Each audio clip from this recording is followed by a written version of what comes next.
नमस्कार आई बाबा, मी तुमचा लाडका मुलगा रोहित.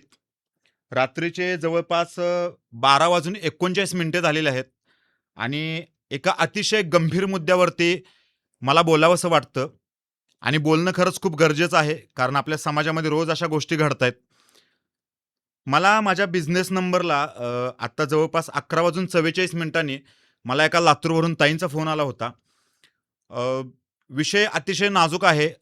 त्यामुळे मला हा मुद्दा तुम्हाला समजून सांगायचा आहे. जेणेकरून तुम्ही याच्यातून बोध घ्याल आणि त्याचबरोबर तुम्ही तुमच्या पाल्यांना पण, तुमच्या मुलांना पण हा व्हिडिओ दाखवाल अशी अपेक्षा व्यक्त करतो. प्रकरण अतिशय गंभीर आहे ते सांगण्यापूर्वी खास करून पालकांना मला विनंती करावीशी वाटते, की आय-टीमध्ये हजारो जॉब्स उपलब्ध आहेत.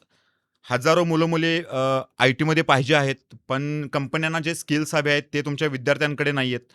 लाखो रुपयांची फीस भरून क्लासेस लावायची काही एक गरज नाहीये. महाराष्ट्रातील नंबर 1 क्लास आहे येस इन्फोटेक, ज्याच्या महाराष्ट्रामध्ये 6 ठिकाणी 6 जिल्ह्यांमध्ये 6 ब्रँचेस आहेत.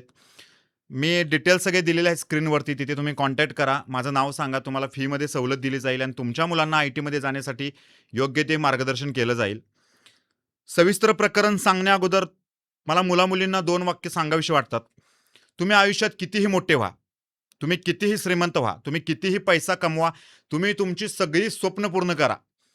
परंतु हे करत असताना जर तुमच्या आई-वडिलांना असं वाटलं, की अशा मुलाला किंवा अशा मुलीला जन्म देणं म्हणजे आमची आयुष्यातील ही सर्वात मोठी चूक आहे. तुम्ही जे काही अचीव्ह केलेलं आहे ते सगळं मातीमोल आहे. सगळं मातीमोल. आणि ह्या लातूरच्या ज्या ताई आहेत यांच्या बाबतीत पण असंच काहीसं घडलेलं आहे. अवघी 19 वर्षांची मुलगी आहे.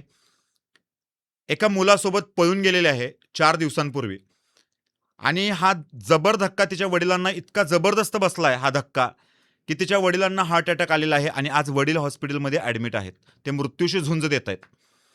घरामध्ये अतिशय गंभीर वातावरण आहे. एका बाजूला घरातील मुलगी पळून गेले, समाजामध्ये इज्जत गेले, अब्रू गेले असं त्यांचं म्हणणं आहे.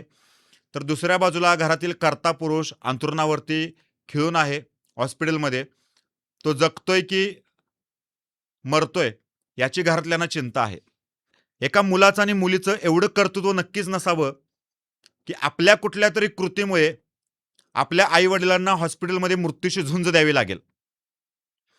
आज आपण बघतोय की बरेच मुलं-मुली लव्ह मॅरेज करतायत. काहींना घरातून पाठिंबा मिळतोय, काहींना मिळत नाहीये. तर मला असं वाटतं की मुला-मुलींनी एकदा स्वतःला प्रश्न विचारावा, की आपल्या घरातून लव्ह मॅरेजला पाठिंबा का मिळत नाहीये? तर माझा रिसर्च असा सांगतोय की 90% या केसेसमध्ये मुला-मुलींची निवड अयोग्य असते.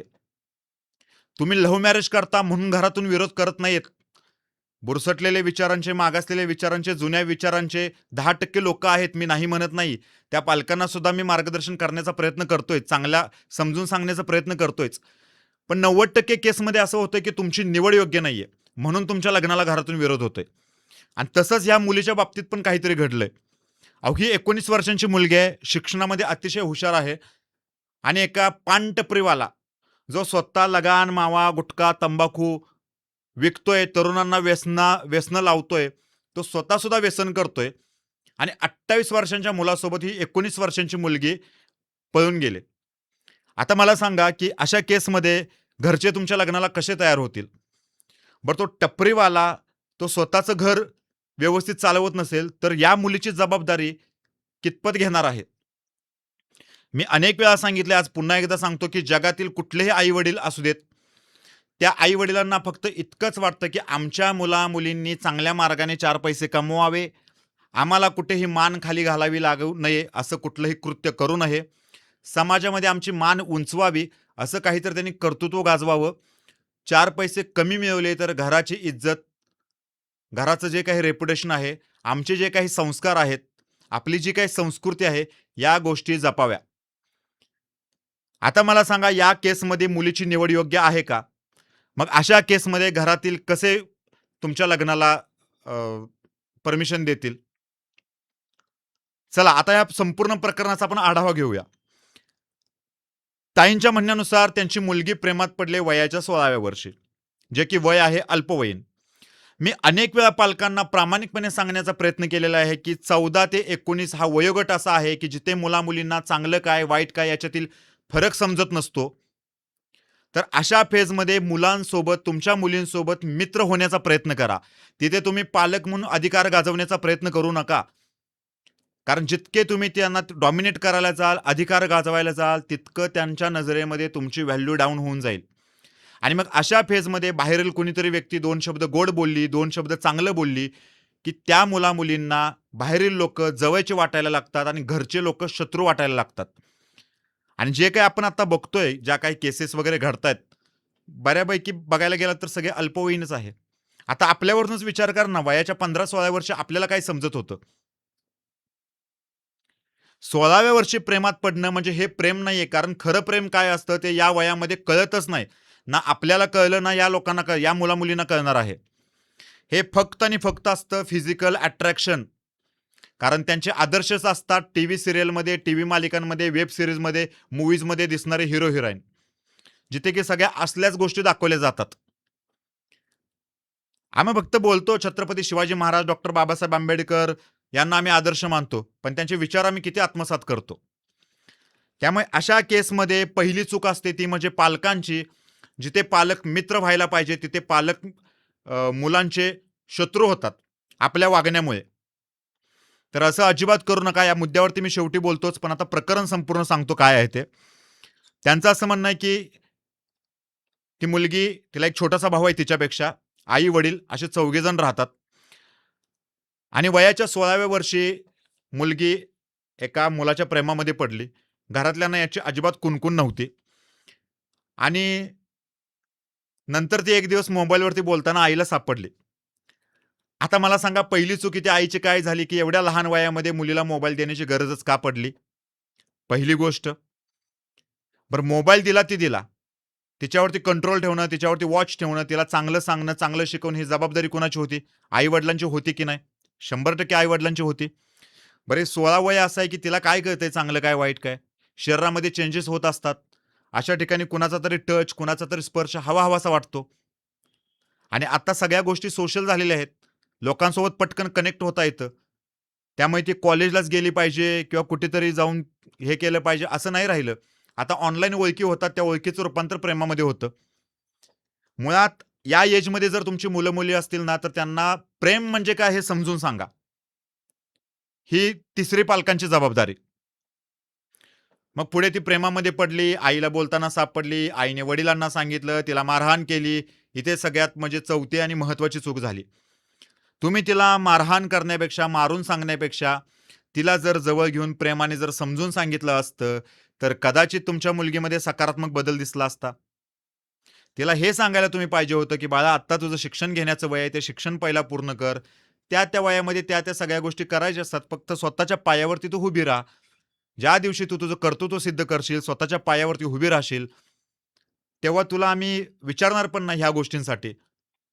कारण ते व्हॅलिड पण नसेल विचारणं. कारण तू तुझ्या आयुष्याचे निर्णय घेण्यासाठी त्यावेळी कॅपेबल असशील. तिला मारहाण केलं ही तुमची चौथी चूक झाली. आता तुम्ही मारहाण केली, त्याच वेळी कुठलातरी बाहेरील मुलगा तिच्याशी 2 शब्द प्रेमाने बोलतोय. त्या मुलीला बाहेरचाच मुलगा, बाहेरचीच व्यक्ती जवळची वाटायला लागते. अजून थांबा, अजून पुढे ऐका, अजून खूप काही बोलायचंय मला. याच्यानंतर ती मुलगी त्या मुलासोबत प्रेग्नंट राहिली.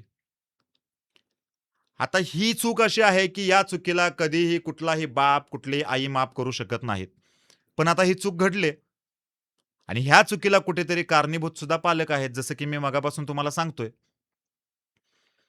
मग त्याच्यानंतर त्यांनी फॅमिली करून सगळं मिटवून वगैरे घेतलं. खरं तर त्याच वेळी तुम्ही जी काही ॲक्शन घ्यायला पाहिजे होती, ती जर घेतली असती, तर कदाचित आज तुमची मुलगी पळून पण गेली नसती आणि तिच्या पळून जाण्याने तुमचे मिस्टर किंवा त्या मुलीचे वडील आज हॉस्पिटलमध्ये मृत्यूशी झुंज देत नसते. त्याच्यानंतर तिचा मोबाईल काढून घेतला 6 महिने. वर्षभर तिच्यावरती वॉच ठेवला. तिला भेटून दिलं नाही, काही करून दिलं नाही. आणि मग त्या मुलीने जे करायचं ते केलंच. गेली पळून. आणि आता तिच्या पळून जाण्यामुळे तिचे वडील, जे एक रेप्युटेशनल पर्सन आहेत, ज्यांना समाजामध्ये मान-पान आहे, प्रतिष्ठा आहे कुठेतरी. मुलगी पळून गेल्याचा धक्का त्यांना सहन झाला नाही आणि त्यांना हार्ट अटॅक आला. आता ते हॉस्पिटलमध्ये आहेत. मृत्यूशी झुंज देत आहेत. अनफॉर्च्युनेटली समजा जर त्यांचं काही बरं वाईट झालं, तर मला सांगा हे नुकसान भरून येणार आहे का? बरं आता त्यांची विनंती अशी आहे, की "रोहित दादा, आमच्या मुलीला शोधून द्यायचं काम तू कर." बरं त्यांना मी म्हणतोय, की "चला मी शोधून देण्याचं काम करतो. माझी खूप मोठी सोशल मीडियावरती फॅमिली आहे. मी पोस्ट करतो, रील बनवतो." पण त्यांना त्यांची प्रायव्हसी पण लीक करायची नाहीये. त्यांना म्हणतात, की आम्हाला ह्या गोष्टी सोशल मीडियावरती मांडायच्या नाहीयेत. आता जर सोशल मीडियाच्या थ्रू जर मी जर मदत तुम्हाला करू शकत असेल, तर ती सोशल मीडिया थ्रू. पण तो जर तुम्हाला जर ऑप्शन नसेल, तर मी तुम्हाला मदत कशी करणार आहे? माझा नाईलाज आहे ना मग. मी मदतच करू शकणार नाही तुम्हाला. सो जे कोणी मुलं-मुली असतील ना, त्यांना मला प्रामाणिकपणे सांगावसं वाटतं, एक तुमचा मोठा भाऊ, तुमचा एक मोठा मित्र म्हणून मला या गोष्टी तुम्हाला सांगाव्याशा वाटतात, की लव्ह मॅरेजला घरून विरोध होत नाही. विरोध होतो तो तुमच्या निवडीला.